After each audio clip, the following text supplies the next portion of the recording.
Hey everyone, welcome back to my YouTube channel. My name is Tania and this is Taniamadeit. And this week I'm gonna work on a quick chip carving. So this is a typical scroll saw pattern, and I just wanted to show that if you want to do a chip carving, it doesn't have to be the typical rosettes or like those little circles with the little flower designs and stuff like that. You can do very basic scroll saw designs because all these cutouts are fairly doable with a chip carving. Obviously this bigger one isn't, but you can always just cut out the big outline. Like if it was one single line, just cut out the line and leave it like that, or you can do other designs in here that will make the moon be more visible. This bigger part right here, still debating how deep I'm gonna go on here. I can't go very deep on this board, but yeah, that's the plan. And I'm gonna use my Beaver craft knives that I've been using. You can't see that there, I'll show you closer. And I'm picking this finer tip one today because I feel like this would be really good for like these really fine edges, like here and here, and just to show you that it doesn't have to also be your traditional, chip carving like design knife. It doesn't have to be this traditional shape. You can use this knife. You could probably use this also, Beaver craft knife, because they're all fairly thin and they have a very good tip on them. See, if I put it where my face is, you can see the tip. See, so it doesn't have to be, you don't have to buy the specific traditional chip carving knife. You can use whatever knife you have.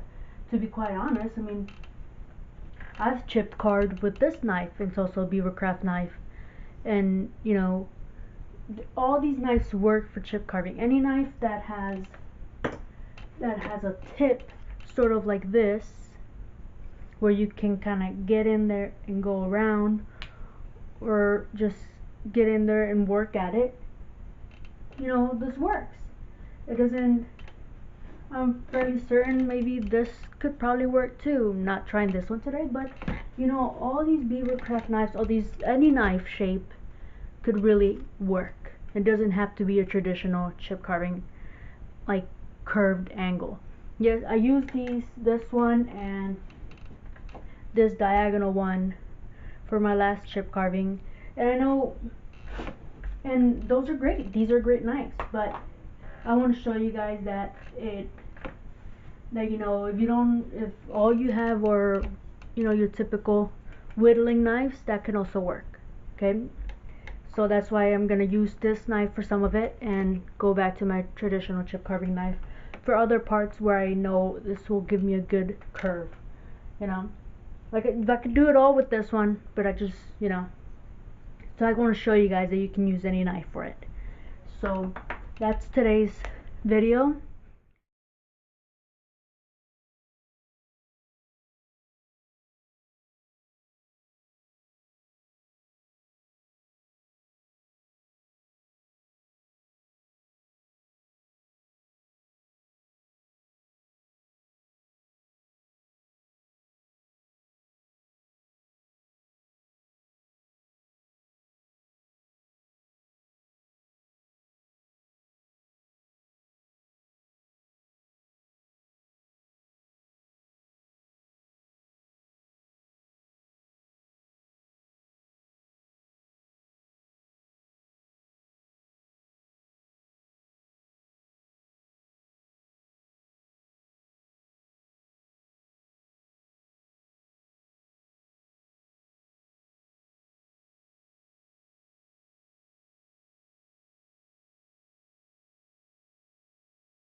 saw me cut this. These rounder knives are really good for curves, I've realized, just because they just have a good swoop to them. So I cut that out. Sometimes, like for these where they end, you might want to just do that end part before you go to your second cut, just so it has a good ending spot. And this just needed light sanding. Like I said, like I said when the mic was off, the more and more I use these Beaver knives, the more and more I like them, to be quite honest. They just, like I said before, they show up ready to go, and that's just something that is just super great for me. I don't want to have to set up a knife and not be as happy with the way I sharpened them or whatnot. This way I can just, they're ready to go. I'm ready. I can use my brand new toy as soon as I get it, and it's great. And you know, yeah, so let's dust this off. Like you saw, I like to use a little brush to take out the little pieces that get stuck, you know, and the edges. And just because this is a Scrollsaw pattern doesn't mean it has to stick to that. You know, a lot of people use glass window patterns, you know, those paint glass patterns for intarsia and stuff like that. You know, everything's versatile. You can always, you know, there's more than one way to do something. So I'll probably fast forward the part where I cut that circle and all that. So there you go. Here's my wolf chip carving, and that looks amazing. I might later on do a little design here or whatever. For right now, I think it looks great. I might put a light coat of paste wax, or I might experiment with doing some UV resin, just because it cures so fast with the UV light, and do maybe some glow in the dark powders or something like that. If I do decide to do something like that, I might record it for you guys or for Instagram. But anywho, hope you guys liked it, and that was my video today. Like I said, I used these two knives. You don't have to use a traditional rounded chip carving knife for your angled knife. It doesn't have to be, you know, as long as the knife has a point, then it should be able to chip carve. So hope you guys liked it. Once again, let me move this light so it's not as harsh, and fix the camera. So once again, this is Tania. I'm Tania. My shop is Taniamadeit, and sorry for my mess in my bed. Alright, so see you next video. Later.